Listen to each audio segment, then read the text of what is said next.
Dari kemarin tuh gemes ya. Jadi harusnya yang tak terlihat season 2. Kalau teman-teman kemarin nanyain kapan sih yang tak terlihat tayang gitu ya. Harusnya tuh tayang Februari. Harusnya. Tapi karena diundur lagi, akhirnya harusnya jadi Mei. Tapi karena Spotify ada original-original yang lain, akhirnya diundur lagi jadi Oktober gitu. Padahal produksinya udah selesai. Aduh, gemes banget pengen nunjukin sama teman-teman audio dramanya Do You See What I See tuh yang season 2 tuh kayak apa. Karena secara produksi, secara cerita, secara talent ini sekarang lebih lebih seru banget.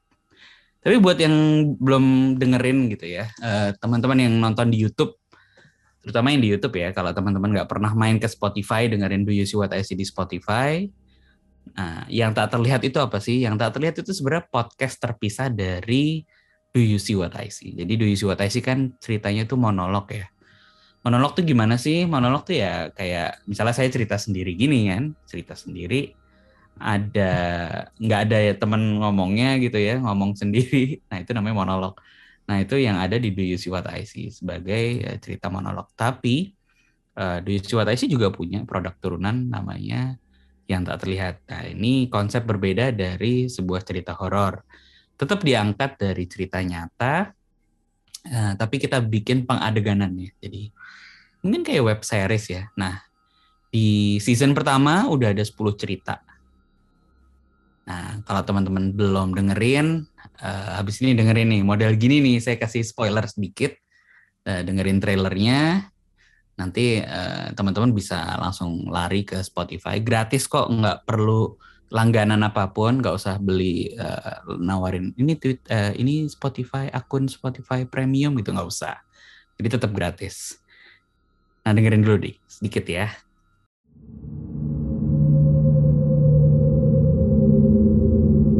Serius kak, coba lihat belakang kakak ada kepala. Apaan sih, emang di belakang gue ada apa? Jadi akhirnya pintunya dibuka sedikit. Begitu hampir setengah terbuka, gue langsung teriak. Awas, pisau bahaya. Sini pisaunya. Bang Tio muncul dari balik pintu dapur yang dibuka dengan kasar. Tolong saya. Iya Bu, bisa. Saya bisa bantu apa? Saya nggak bisa gerak. Kami menyusul masuk ke musola dan benar Ami lagi nangis ketakutan. Badannya dilumuri lumpur dan penuh darah. Kini tangan itu mulai bergerak perlahan dan menggapai-gapai mencari di mana letak palang pintu. Begitu kami sampai di pintu gudang, Do You See What I See kembali menyuguhkan sesuatu yang membuat rasa takutmu bergejolak. Sesuatu yang berbeda, kelam, gelap, dan lebih mencekam. Yang tak terlihat. Eksklusif hanya di Spotify. Nah, oke. Udah dengerin kan? Nah, itu tadi trailernya. Tapi lagi-lagi saya kasih linknya di bawah. Nanti abis nonton tayangan ini, silakan lari ke sana. Ada 10 episode yang luar biasa. Menurut saya sih keren banget gitu ya. Dan semuanya itu based on true story. Jadi memang di-develop, tapi ceritanya tetap diangkat dari kisah nyata. Nah, kerennya gitu ya, kerennya kita hari ini sudah kedatangan tamu yang saya yakin kalau teman-teman ngikutin Do You See What I See dari pertama banget, dari awal, nggak mungkin nggak kenal sama Mbak yang satu ini. Nah, halo Mbak Rachel.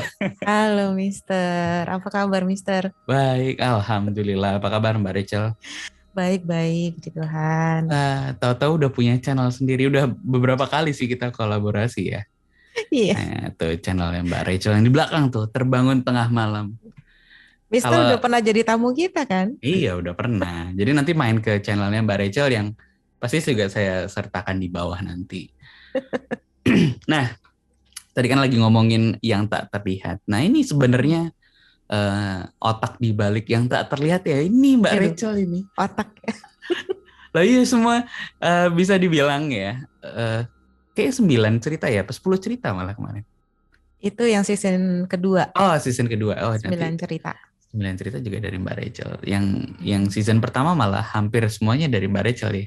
Enggak Oh, dong. ada satu lagi dari Ada beberapa. Ada dari Mas Pian juga. Mas dari Mas Pian Pian. Iya hostnya benar. TTM. Sama Mas Pian juga di Terbangun Tengah Malam. Nah, jadi kan waktu itu kita ada mengumpulkan cerita-cerita yang istilahnya kalau di-build menjadi audio drama itu jadi bagus gitu ya. Nah, kebetulan memang waktu itu udah ada banyak cerita, tapi ternyata yang lolos tuh ceritanya Mbak Rachel semua gitu kan. Yang dikurasi dan ternyata ini bagus nih buat diangkat menjadi cerita. Nepotisme sih ini. Nepotisme. Tapi aku nggak mau bahas yang mana-mana gitu ya. Aku mau mulai dari sebenarnya dari episode 1. Nanti kalau teman-teman lagi dengerin ini dan belum dengerin yang tak terlihat, terserah sih mau dengerin ini dulu, baru kesana dulu, atau setelah dengerin ini kesana gitu ya. Ada episode 1 itu judulnya Apartemen Pak D. Nah, Mbak Rachel pasti udah dengerin kan ya? Ya udah lah ya. Udah dong. Udah dong.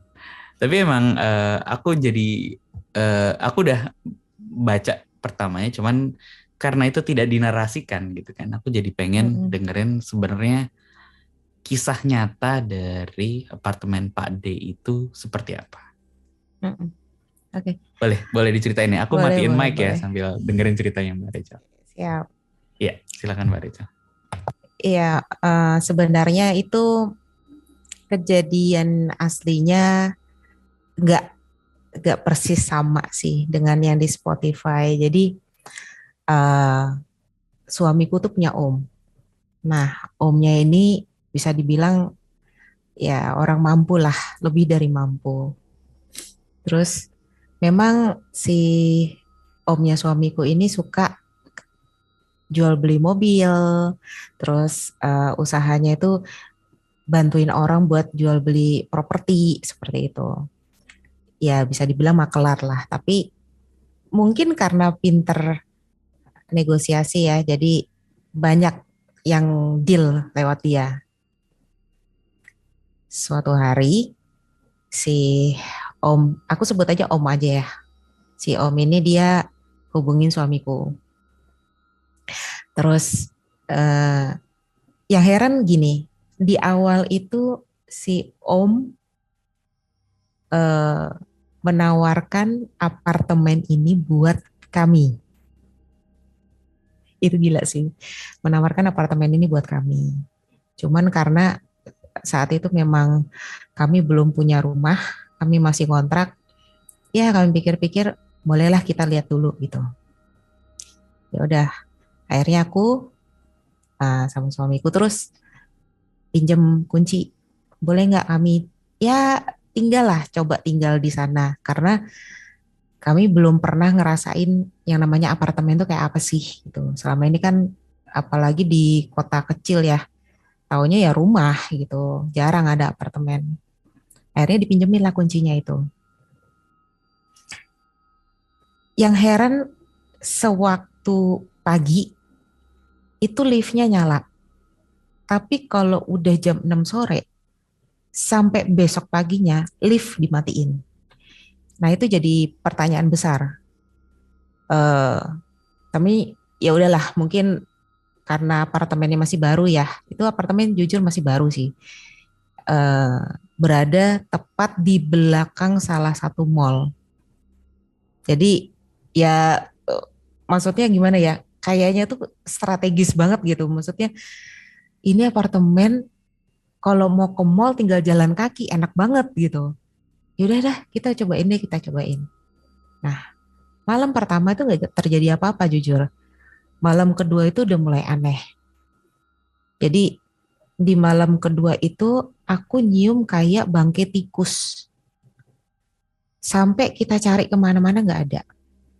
Cuman sewaktu kita hubungin bagian maintenance atau di bagian resepsionis itu kan, kita komplain, kok ini ada bau bangkai tikus. Coba tolong cariin. Akhirnya mereka naik ke atas pakai tangga darurat, karena itu kan sudah malam, pakai tangga darurat. Dicari kemana-mana nggak ada. Selokan mampet juga nggak ada. Dan di dekat apartemen itu tuh nggak mungkin tercium bau dari got itu, nggak mungkin, karena kita ada di lantai 4. Ya, kita ada di lantai 4. Terus akhirnya si orang maintenance ini bilang, Bu, saya coba cari ya di luar-luar, siapa tahu ada nemu bangkai tikus atau bagaimana. Terus aku coba mikir, nyari di luar, orang baunya tuh di dalam. Kita keluar itu nggak nyium bau apa-apa gitu. Tapi ya udahlah, oke, terserahlah gitu. Begitu mereka keluar, kita tutup pintu, itu bau bangkai tikus hilang. Diganti bau kemenyan. Dan itu tuh baunya kayak kemenyan, ya bau-bau kemenyan lah. Tahu sendiri kan bau kemenyan tuh kayak gimana, yang pokoknya nusuk banget di hidung. Aku terus ngomong sama suamiku, ini bau apa lagi nih? Kok aneh ya? Di apartemen ini bisa dibilang tetangga kita tuh jarang banget. Karena itu kan apartemen masih baru. Jadi penghuninya tuh ada yang isi, ada yang kosong, ada yang isi, ada yang kosong kayak gitu. Apa sebelah kali? Nggak mungkin. Di sebelah tuh kayaknya nggak ada bau-bau seperti itu. Kalau misalnya di sebelah dia bakar kemenyan, otomatis kan baunya sumbernya dari sana. Tapi ini sumbernya di apartemen kita, gitu. Udah. Suamiku terus bilang, aku nggak mau ambil kursi deh, udah kita tidur aja. Udahlah, kita tidur kan. Dasarnya aku tuh memang punya insomnia. Aku nggak bisa tidur di bawah jam 12 malam. Nah, waktu itu posisi di kamar kita itu kasurnya nggak terlalu mepet ke tembok, tapi ada selak sedikit, sela buat jalan. Nah, suamiku tuh tidurnya di sebelah sini, aku di sebelah sini, terus di sini tuh ada kayak kaca, kayak macam kaca meja rias gitu kan, tapi yang gede. Nah, aku tidurnya sebelah sini kan. Terus aku buka-buka HP, tiba-tiba aku tuh dengar suara kik kayak gitu. Ini apa ya? Aku cari-cari, apa sih, nggak ada apa-apa gitu. Terus aku mainan HP lagi, aku tuh tidur miring menghadap ke meja rias kan. Nah, nggak tahu perasaan tuh kayaknya tuh pengen banget ngelihat ke arah meja rias itu. Sewaktu aku lihat ke arah meja rias, kan di tembok sebelah suamiku itu kan ada kayak jam dinding, itu bentuknya kucing. Nah, kucingnya itu ekornya tuh bisa gerak kanan kiri gitu. Nah, pas gerak kanan kiri itu kan ngikutin detak jamnya kan. Cuman diikutin matanya tuh kanan kiri kayak gitu. Jadi tiap kali ininya gerak, matanya juga gerak gitu. Perasaan suara itu tuh dari jam itu. Jadi aku ngelihat ke meja rias itu kan gerakan dia. Terus suara itu juga ada kik kayak gitu kan. Terus aku noleh kan ke tembok. Oh, mungkin engselnya ada yang kering atau gimana gitu kan. Jadi bunyinya tuh persis sama gitu, kayak engsel berderit gitu kan. Engsel yang udah kering gitu. Ya udahlah, aku terus mainan HP lagi. Nah, waktu bunyi kik itu kan awalnya kan kayak sesuai detak jarum kan. Jadi tiap detik dia bunyi kik. Lama-lama tuh kik gitu. Terus aku ngeliat lagi ke arah jam itu. Ini apa sih? Dia masih sesuai detak tiap detik gitu kan. Tapi kok bunyinya kok aneh gitu. Sewaktu aku mau ngeliat ke arah tembok, tiba-tiba dalam hitungan detik aku lihat ke kaca terus aku lihat ke tembok, itu jam dinding yang bentuknya kucing itu sudah berubah jadi wajah orang. Terus lidahnya tuh panjang banget tuh sambil goyang-goyang gitu. Jadi yang goyang-goyang ekornya itu lidah orang, terus matanya sama kanan kiri gitu sambil bilang kayak gitu. Aku langsung bangunin suamiku, bangun, aku bilang kayak gitu kan. Dia kaget kan, Itu ada kepala orang, itu ada kepala orang. Aku nunjuk ke arah jam itu. Sewaktu aku nunjuk, suamiku juga lihat. Ternyata nggak ada apa-apa. Itu jam itu lagi gitu loh, jam kucing itu lagi. Terus akhirnya suamiku bilang, kamu tuh makanya jangan jangan apa mainan HP sampai tengah malam kayak gini. Jadinya kamu halu katanya gitu kan. Ya udahlah, bodo gitu. Ini aja aku tutup aja ya pakai kain. Ya kan ditutup kan sama suamiku pakai kain gitu. Dah. Itu udah nggak bunyi lagi saat itu. Saat aku nunjuk ke arah jam tangan itu, suamiku lihat tiba-tiba suaranya berhenti. Gitu. Saat itu hampir nggak sadar karena panik kan.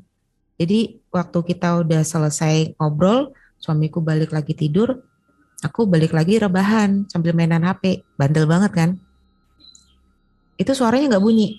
Nah terus jam berapa menit dari situ, tiba-tiba bunyi lagi. Kayak gitu kan. Aku lihat lagi kan ke arah tembok itu masih tergantung gitu kain itu masih tergantung gitu. Terus aku bangunin suamiku. Kali ini aku langsung bangunin suamiku gitu. Nah, itu bunyi loh jamnya. Mungkin engselnya rusak atau gimana? Aku bilang gitu kan. Dia bangun kan. Dia bangun terus dia ngelihat ke arah tembok itu. Iya kok bunyi ya. Tuh. Coba kamu lihat deh. Oh iya bentar. Udah kan dia kan ambil kursi itu kan, kursi plastik itu. Waktu dia naik, dia angkat, ternyata di balik kain itu berubah lagi jadi kepala orang. Kepala orang dengan lidah yang ngejulur, terus matanya kanan kiri gitu. Kaget kan suamiku langsung dilempar kainnya gitu, dia hampir mau jatuh, terus dia langsung lari keluar kata dia gitu. Kita semua gerubuk-gerubuk gitu keluar gitu, coba buka pintunya nggak bisa. Nah, sewaktu kita mau coba buka pintunya, aku tanya sama dia, kuncinya mana gitu. Oh iya kuncinya di dalam kamar, goblok banget gitu. Saking paniknya sampai lupa ngambil kunci. Udah kamu kesana ambil kuncinya. Udah kan ayo udah temenin. Kita masuk ke dalam kamar gitu, sewaktu kita lihat di tembok itu yang tadinya ada kepala orang itu sudah kosong, nggak ada apa-apa, nggak ada jam, nggak ada kepala orang, nggak ada. Dan entah kenapa saat itu pikiranku jangan-jangan itu kepala turun ke bawah terus dia sembunyi. Nah sewaktu-waktu bisa keluar nakut-nakutin kita gitu loh. Udah kan terus aku bilang sama suamiku, udah cepetan ambil kuncinya itu. Dia ambil kuncinya di atas meja rias, terus kita coba buka. Dan itu sewaktu dimasukin, kita buka ceklek. Harusnya kan udah kebuka kan. Terus kita coba buka gini, nggak kebuka. Mungkin sekali lagi, dicoba lagi, ceklek, dibuka, nggak bisa. Dan biasanya kalau anak kunci itu kan maksimal 2 kali. Ceklek. Atau kuncinya 2 kali. Itu maksimal. Itu sampai nggak tahu sampai 10 kali apa 11 kali kita coba buka ceklek, masih bisa muter, dibuka handle-nya nggak bisa. Nah, setelah itu kita mulai nyium lagi bau kemenyan pada saat itu. Terus di ruang tengahnya aku ngeliat kayak ada bola rambut. Jadi bola ada rambutnya gitu, dia gelinding gitu sambil bunyi kik gitu masuk ke dalam kolong meja gitu. Terus nanti dia gelinding lagi ke arah lain, pokoknya masuk ke dalam sela-sela gitu kan. Terus aku bilang, cepetan kamu telepon om kamu, bisa mati ketakutan kita di sini. Udah akhirnya dia coba telepon, untungnya pada saat itu diangkat. Untung banget pada saat itu diangkat. Si om tanya, kenapa kok telepon malam-malam, tengah malam kayak gini? Om tolongin om, kita nggak bisa keluar dari sini. Hah? Kenapa? Nggak bisa keluar dari sini, kita ada di apartemen, tolong kita dijemput gitu. Nah udah kan, akhirnya si om bilang kayak gini, coba kamu masukin anak kunci itu kamu jangan ke kanan, tapi kamu ke kiri dulu. Ke kiri itu kan ngunci. Terus kamu baru ke kanan 2 kali. Loh, kok aneh? Turutin aja. Pokoknya ke kiri dulu sekali, terus ke kanan 2 kali. Nah, udah kan. Terus suamiku coba ceklek, buka sekali, ngunci sekali, terus bukanya 2 kali. Handle-nya bisa dibuka. Langsung kita lari ke tangga darurat karena lift kan mati kan. Kita lari ke tangga darurat itu. Di tangga darurat itu, ini nggak tahu ya, mungkin aku yang halu atau kita berdua halu ya. Jadi kita tuh kan di lantai 4. Kita turun ke tangga, tangganya kan model begini, terus begini kan. Kita turun gitu, harusnya kan di tembok itu kan ada tulisan 4, 3, 2, 1. Kita turun tuh, lantai 4 turun, kayak gini. Sewaktu kita turun begini, kita lihat itu angkanya 4.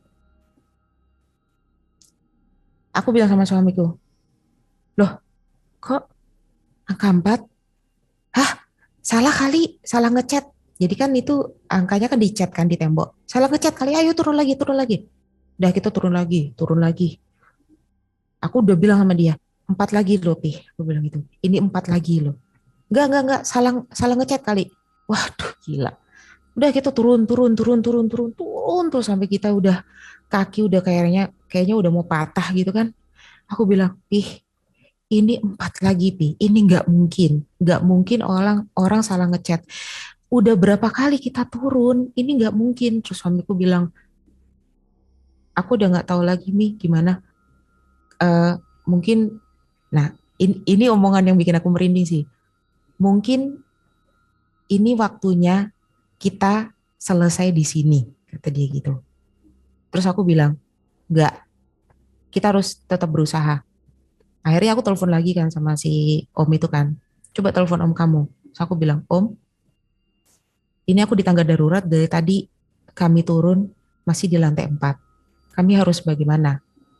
Terus si Om bilang, apapun yang terjadi, kalian berhenti di situ, jangan ngapa-ngapain. Tunggu sampai saya datang. Dia bilang gitu kan. Terus udah. Akhirnya kami nunggu di situ. Ya dalam keadaan yang ketakutan kan. Sebenarnya pada saat itu tuh tidak terjadi apa-apa. Maksudnya tidak ada penampakan. Tapi karena kita sudah trauma, ya kita ketakutan aja di situ. Dan rasanya tuh kayak lama banget gitu. Akhirnya beneran. Dari tangga darurat itu ada orang jalan gitu. Jalan ke arah atas, benar si Om itu bawa 1 orang lah yang aku nggak kenal. Nah, habis itu setelah mereka sampai di depan kami, si orang yang barengan sama Om itu cuman gini aja. Jadi suamiku tuh diginiin, gitu. Terus aku tuh digituin doang, gituin kan. Udah selesai, udah kalian turun ke bawah. Hah? Aku sama suamiku bingung kan. Hah? Nggak bisa Pak, dari tadi kami tuh di lantai 4. Nggak, sekarang bisa. Udah turun aja ke bawah. Mana kuncinya gitu. Jadi kunci apartemennya tuh diminta sama si orang tadi, udah kan kita serahin gitu aja. Kita turun, benar. Waktu kita turun, lantai 3, lantai 2, lantai 1, berhasil. Akhirnya kita keluar, kita ke lobby kan. Kita ke lobby gitu, terus ketemu sama yang jaga di situ. Ibu bapak abis ngapain gitu, olahraga ya, digituin. Enggak, aku cuma bilang gitu kan. Oh, kenapa kok keringetan banget, kayaknya kecapean. Mbak, ini apartemen nggak bener ya? Aku langsung bilang kayak gitu. Ah, nggak bener gimana Bu? Ya aneh aja sih, dari bau-bau nggak jelas sampai tadi kami turun tuh lantai 4 terus gitu. Hai, ibunya bercanda aja gitu. Udah terus dia pergi kan. Ya mungkin karena dia kerja di situ, dia nggak mau menjelek-jelekan apartemen itu. Nah, sekitar 40 menit atau 45 menit akhirnya Om sama si orang tadi itu keluar. Mereka samperin kami, terus si Om bilang, dah gak usah ngomong apa-apa, yuk kita pulang pulang ke rumah saya aja, kata dia gitu. Nah, Om itu barang-barangnya gimana? Barang-barang kami semua gimana? Nggak apa-apa, udah besok aja diambil. Ayo pulang gitu, pulang ke rumah saya ya. Dan akhirnya kami ikut Om kan ke rumahnya Om. Si Om bilang kalian tidur dulu, besok saya ngobrol gitu. Nah, besoknya setelah kami sudah bangun, mandi, makan semuanya udah tenang lah ibaratnya. Si Om tuh bilang kayak gini, maaf ya, sebenarnya Om tuh nggak ada niat jahat. Cuman Om tahu apartemen ini bermasalah. Nah, Om pikir karena nggak laku-laku dijual, ya mau Om kasih ke kalian gitu. Tapi sebenarnya sebelum mau dikasih ke kalian itu memang mau dibersihkan dulu, dibersihkan dalam tanda kutip. Tapi sepertinya kok kalian keburu-buru banget mau pakai apartemen itu gitu, mau nyobain apartemen itu. Jadi ya Om pikir karena kalian ya paling bisa mendoakan sendirilah apartemen itu supaya bersih. Nggak nyangka juga bakal kayak gini kejadiannya. Itu sih. Ya, sampai sekarang jujur apartemennya masih ada, unitnya masih ada, masih belum laku. Paling kalau dari ceritanya sih sebulan sekali atau 2 minggu sekali gitu. Om ke situ, cuman buat bersihin, nyapu, ngepel, lap-lap, udah dibiarin kosong. Gitu aja.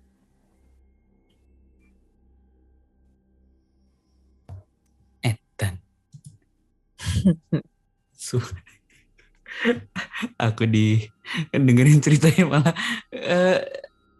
aku tuh nggak ngebayangin ya, maksudnya waktu cerita ini ada itu kan disampaikan dalam bentuk narasi yang panjang ya, tulisan yang panjang gitu. Aku nggak nyangka aslinya cerita monologmu ini lebih menyeramkan dari apa yang aku imajinasikan gitu. Masa sih Mister? Padahal aku tuh beribet banget loh kalau cerita. Padahal aku ya tadi waktu pertama kali kita mau mulai rekaman ini kan vibe-nya tuh seneng gitu ya. Vibe-nya seneng, sekarang jadi vibe-nya takut. Pada malam-malam lagi sendirian. Aduh, astaga. Jadi bahkan ceritanya Mbak Rachel ini menurutku ya ini jauh lebih mengintimidasi saya sih. Jadi teman-teman nanti habis dengerin ini lari deh ke yang tak terlihat, dengerin episode apartemen Pak D. Memang dalam penulisannya kan memang memang kita rubah karakternya, terus kita develop ceritanya jadi punya premis yang lengkap dan bisa ada obrolannya ya, maksudnya ada jadi audio drama gitu, dan karakternya memang kita rubah. Tapi emang selalu kalau ngomongin cerita apartemen ini kan juga mirip sama film yang mau aku bahas sih sebenarnya. Judulnya Pocong 2. Udah pernah nonton belum, Mbak Rachel? Nah, nanti tak kasih spoilernya ceritanya. Cuman maksudnya Mbak Rachel bisa nonton, cari film lama sih ini. Ini kalau nggak salah filmnya Mas Rudi Sudjarwo. Ceritanya persis ini. Tapi bedanya apartemen itu nggak nyata ternyata di akhirnya. Oh. Dan itu hanya apartemennya, jadi ceritanya tuh yang main Ringo Agus Rahman, terus sama Revalina S. Temat. Nah jadi waktu itu si Revanya tuh nyari tempat murah gitu. Dapatlah apartemen ini. Ternyata bahkan even kejadiannya mirip. Ada kejadian di itu tempatnya sepi, terus dia terjebak di tangga berulang-ulang gitu ya. Itu gila sih. Itu dan apartemennya nyata lagi ya sampai saat ini. Nggak usah disebutin kotanya ya Mbak ya. Karena apartemen dengan mall itu banyak sih. Jadi teman-teman nggak bisa nebak pasti. Tapi sudah aku tahu di mana kan, karena udah diceritain kan. Iya, udah di spill ya. Nanti malah bahaya nanti. Malah jadi wahana. Malah kayaknya aku pernah nawarin Mister deh untuk dibeli. Siapa tahu. Buat studio di UC. Tapi apa namanya? Kalau dari spoilernya orang yang tadi si yang jaga itu, apartemen ini sendiri maksudnya nggak cuman kamarnya si Omu ini, si yang serem gitu. Enggak sih, kalau apa? Kalau aku tanya, itu sebenarnya aku tanyanya ke satpam. Kalau mau tahu informasinya tuh ke satpamnya. Jadi jangan. Iya. Jadi untuk apartemen yang bermasalah, jangan pernah tanya resepsionis atau orang-orang di dalam. Jangan. Tanyanya ke security. Karena mereka biasanya yang lebih banyak informasi. Si security-nya ini bilang di lantai itu. Kenapa banyak kosong? Karena memang, aku takut sih. Karena memang yang punya gedung itu menyimpan peliharaannya di lantai itu. Peliharaan means orang nakal atau? No. Oh no. Yang itu. Oh, makhluk itu. Gitu. Peliharaan itu. Ada apapun tujuannya ya. Entah pesugihan, entah emang suka koleksi gitu. Wah, memang di lantai itu gitu. Ya tapi itu emang lantai 4? Iya, emang di lantai 4. Sebenarnya kalau ada beberapa orang percaya bahwa jangan lantai 4 deh, 4 itu kan sial atau apa. Gak ada lah ya sebenarnya. Sebenarnya bukan literally 4 sih, 3A. Oh gitu. Enggak, tapi kan enggak maksudnya itu kan sebenarnya bukan karena lantai 4-nya, tapi karena emang tadi kan ceritanya si yang punya itu kebetulan naruh itu di situ kan. Iya, memang taruh itu dari security, tahunya di situ. Gitu. Oke, bocorannya begitu. Tapi sebenarnya itu rame. Maksudnya di luarnya, mallnya sendiri rame. Mallnya sendiri rame.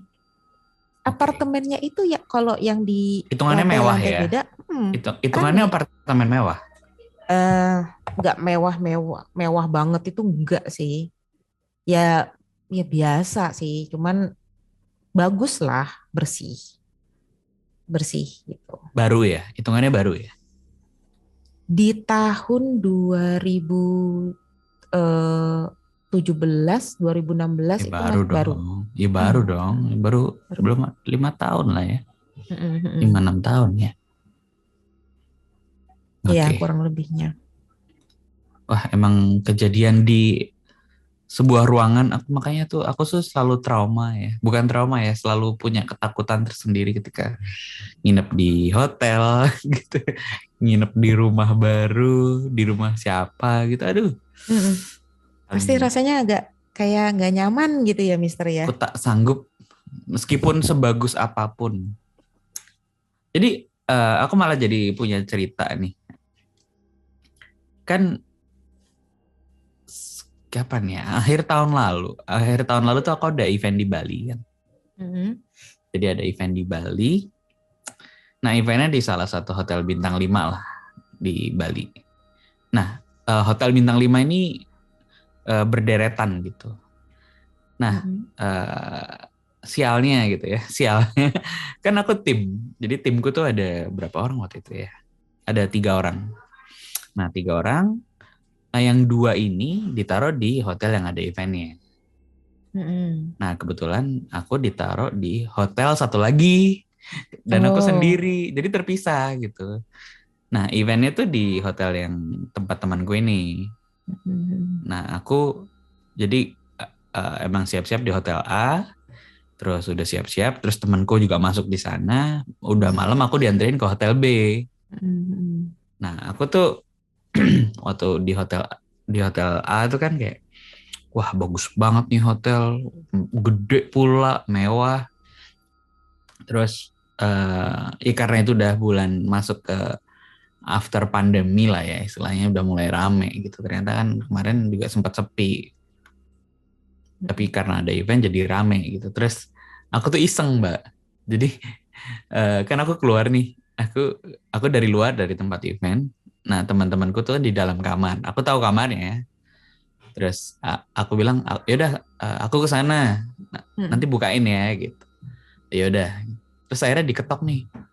Aku masuk ke kamar hotel itu. Terus aku gedor, duduk gitu. Terus aku lari ke belakang, ngumpet di belakang lorong gitu. Lihat dari jauh temanku kan lagi main PS. Oh, sama Mas Ruli juga, ada Mas Ruli.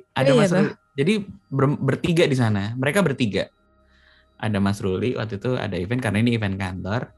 Ada Mas Ruli itu lagi pada main Xbox di kamar. Jadi aku gedor-gedor terus aku kabur gitu ya, bercanda gitu kan.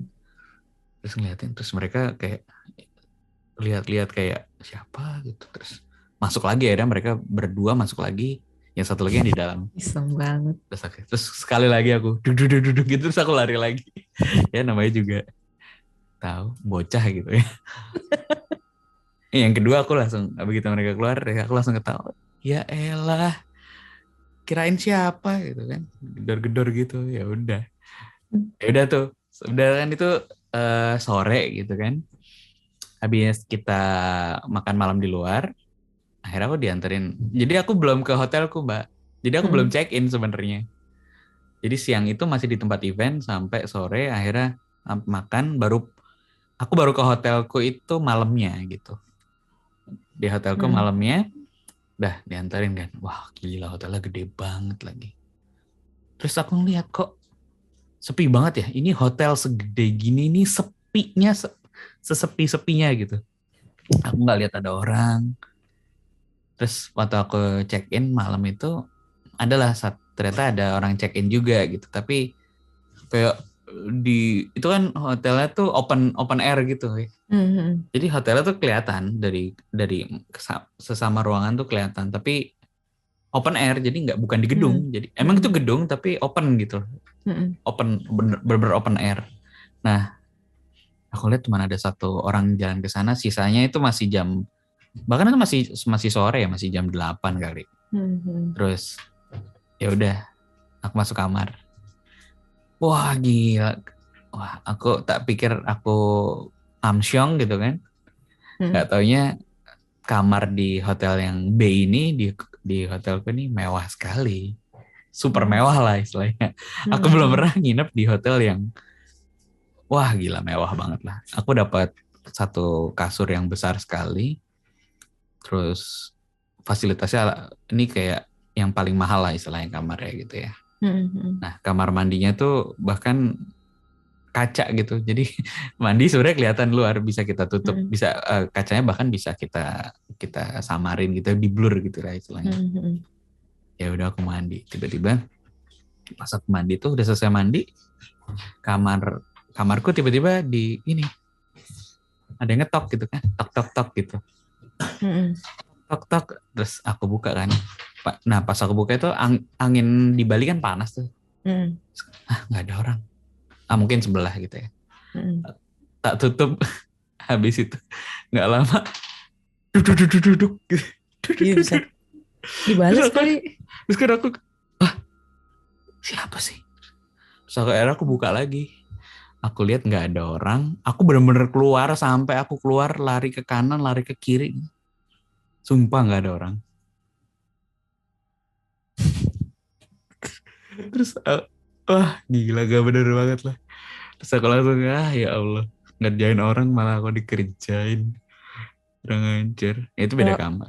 Kalau aku dulu bukan di hotel sih, Mister, di losmen waktu studi tour ya. Hampir mirip juga sih, ngerjain temen sebenarnya. Jadi kan biasa kalau study tour di losmen itu satu kamar diisi 6 orang. Dulu kan kalau misalnya SMA itu kan ada yang kelas 3 A, B, C, D, E sampai F kan dulu kan. Nah, terus udah kita barengan semuanya, kita masuk di dalam satu satu losmen tapi isinya cewek semua, yang cowok beda losmen gitu. Nah udah, sama tuh ngerjain juga gitu, ngetok-ngetok gitu kan, terus kabur ngumpet, terus ngetok lagi kabur ngumpet. Nah, yang pas ketiga ini, sumpah sebel banget sih kalau inget. Jadi inget gara-gara Mister cerita nih. Begitu baru mau gini, terus tiba-tiba pintunya dibuka, brek gitu. Ada ibu-ibu, mukanya aku nggak kenal, pakai mukena ya, mukena warna putih gitu, gini. Apa? Sarah, gitu.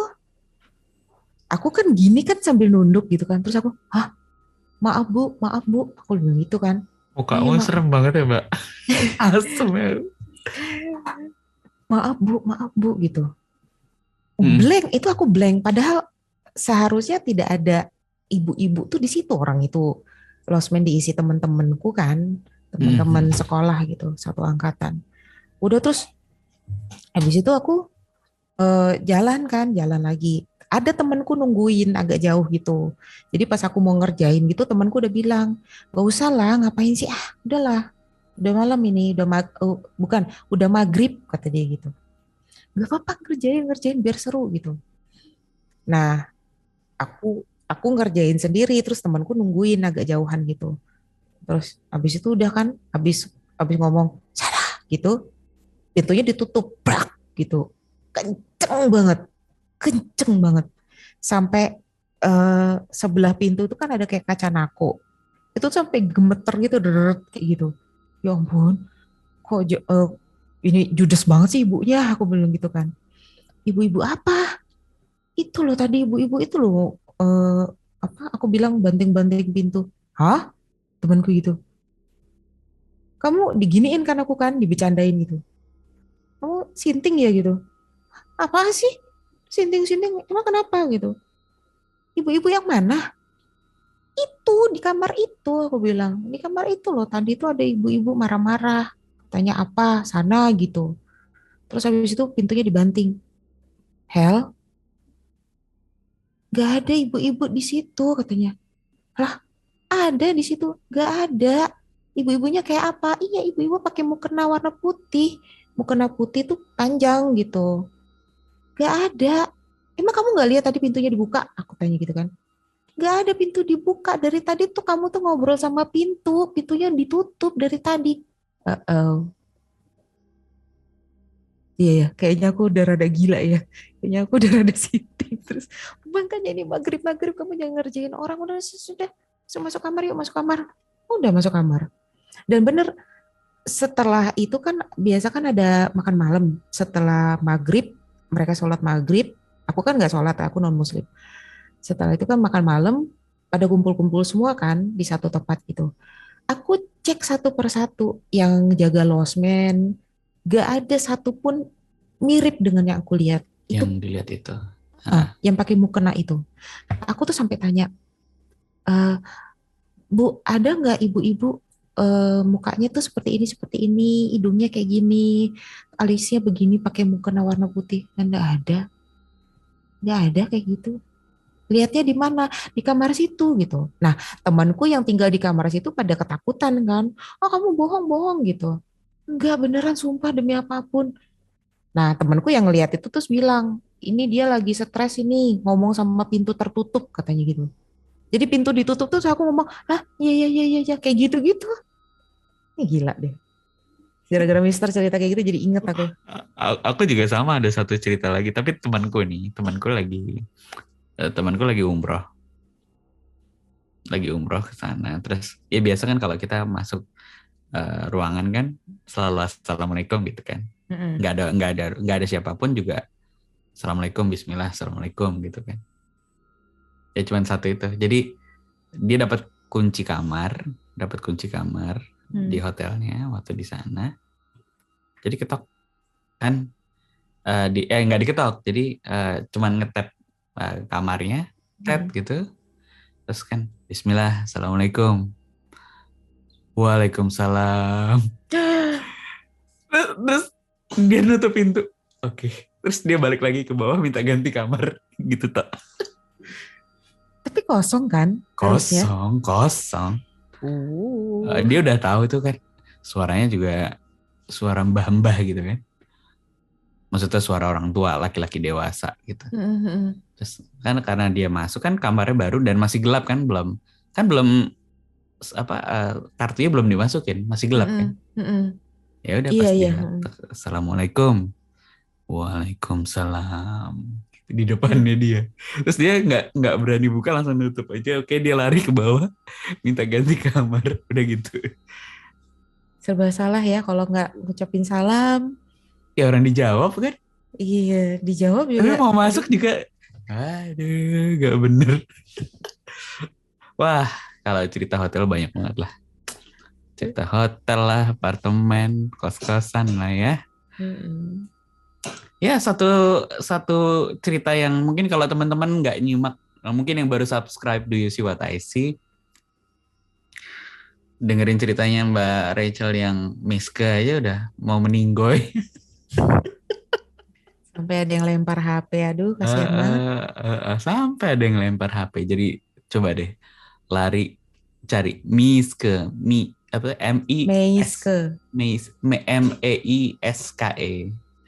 Nah itu sebuah cerita di Do You See What I See yang nggak ada duanya, seremnya. Dan itu dialami sendiri sama Mbak Rachel di Salatiga ya. Enggak dong. Enggak kan? Apa di Tangerang ya? Waktu di Tangerang? Enggak. Di Jawa Tengah sih, di Jawa Tengah. Beda bukan di Salatiga ya. Jangan di-spill. Oh, aku lupa. Soalnya Mbak Rachel tuh banyak pernah pindah-pindah terus ya, Mbak Rachel. Ya, gitulah ceritanya. Kesana lah nanti.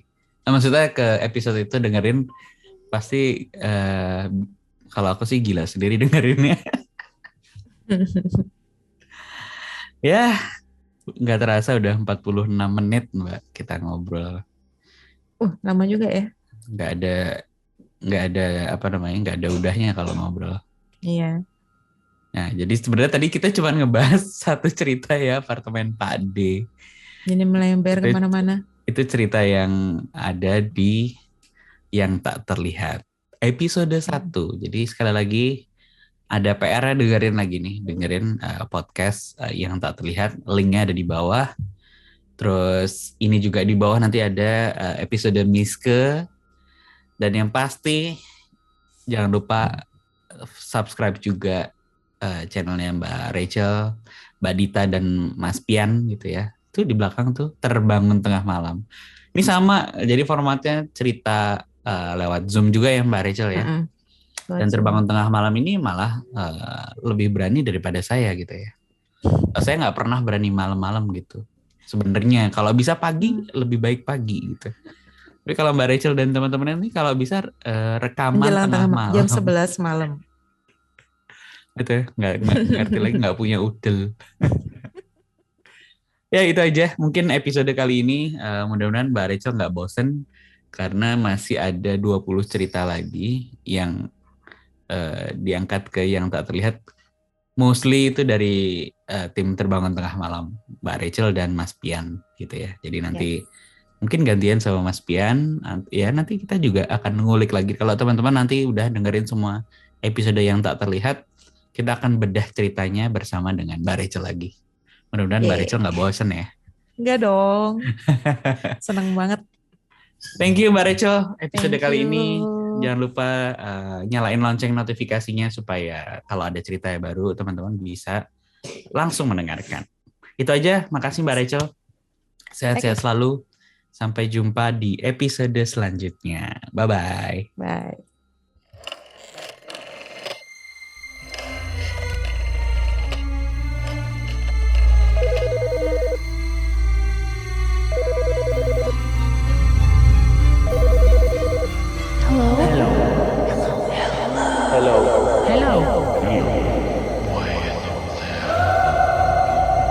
Hello? Can you see me?